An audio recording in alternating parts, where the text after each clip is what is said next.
Assalamualaikum warahmatullahi wabarakatuh. Dalam kesempatan ini saya akan melakukan analisis 9 langkah pengambilan keputusan dengan menjawab pertanyaan dari kasus 4. Langkah yang pertama yaitu apa saja nilai-nilai yang saling bertentangan dalam kasus 4. Nilai kejujuran dan kesetiaan. Hal ini ditunjukkan dengan Tari melaporkan hal tersebut dan menegur Rara. Atau Tari diam saja karena Rara adalah sahabat dekatnya yang sering menolongnya dan mengerjakan tugas, juga berbagi bekal makanan setiap hari. Langkah kedua, siapa saja yang terlibat dalam kasus 4? Yang terlibat adalah Rara, Tari, Busri, dan Nina. Langkah yang ketiga, fakta-fakta apa saja yang relevan dengan situasi pada kasus 4. Fakta yang pertama, Rara menemukan dan mengambil dompet serta menyimpannya di tasnya. Menganggap itu adalah rezeki nomplok karena tidak ada orang lain yang melihatnya.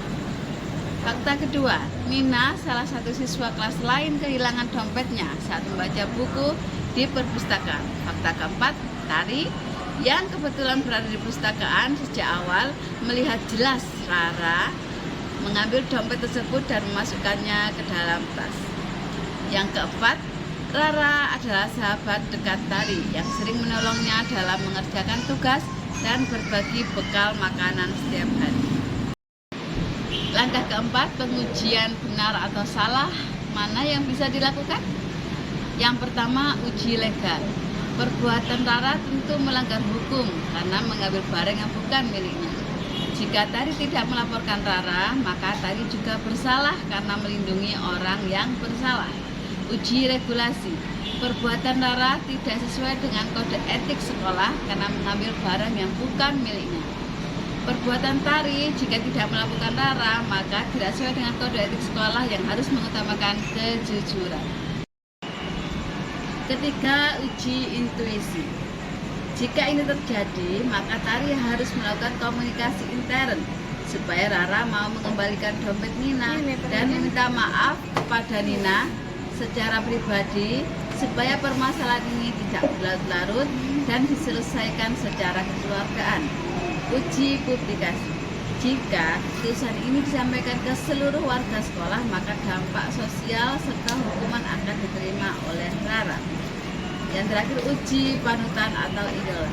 Sebagai kepala sekolah harus menjadi teladan dan contoh yang baik bagi siswa.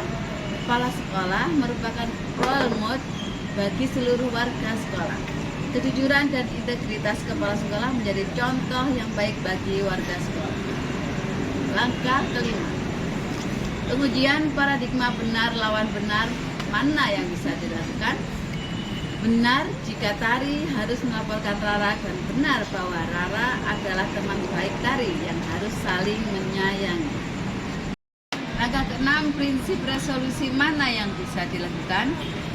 Ketiga, prinsip bisa dilakukan dengan permasalahan ini antara lain berpikir berbasis hasil akhir, berpikir berbasis peraturan, dan berpikir berbasis rasa peduli. Langkah ketujuh, adakah opsi lain yang lebih kreatif, adil, dan bijak yang bisa dilakukan?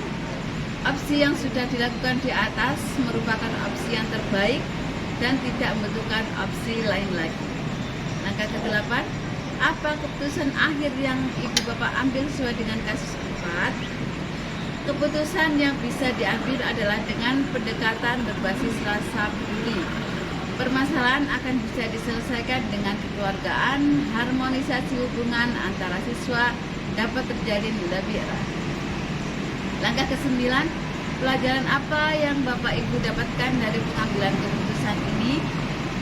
Bagaimana pelajaran tersebut dapat memperbaiki pengambilan keputusan Bapak Ibu di kemudian hari? Pelajaran yang dapat saya ambil dari permasalahan ini adalah evaluasi berkala, khususnya pada program-program pendidikan karakter siswa, karena masih ada siswa yang melakukan pelanggaran. Pelanggaran itu termasuk dalam pelanggaran peraturan sekolah. Hal ini menunjukkan program pendidikan karakter belum seluruhnya dipahami oleh siswa. Setiap permasalahan wajib dilakukan telaah lebih mendalam agar bisa dianalisis dengan pengambilan 9 langkah pengambilan keputusan, dan setiap keputusan yang diambil akan berdampak baik bagi seluruh warga sekolah. Demikianlah tadi 9 langkah pengambilan keputusan yang bisa diterapkan pada sekolah kita. Sekian dari saya. Wassalamualaikum warahmatullahi wabarakatuh.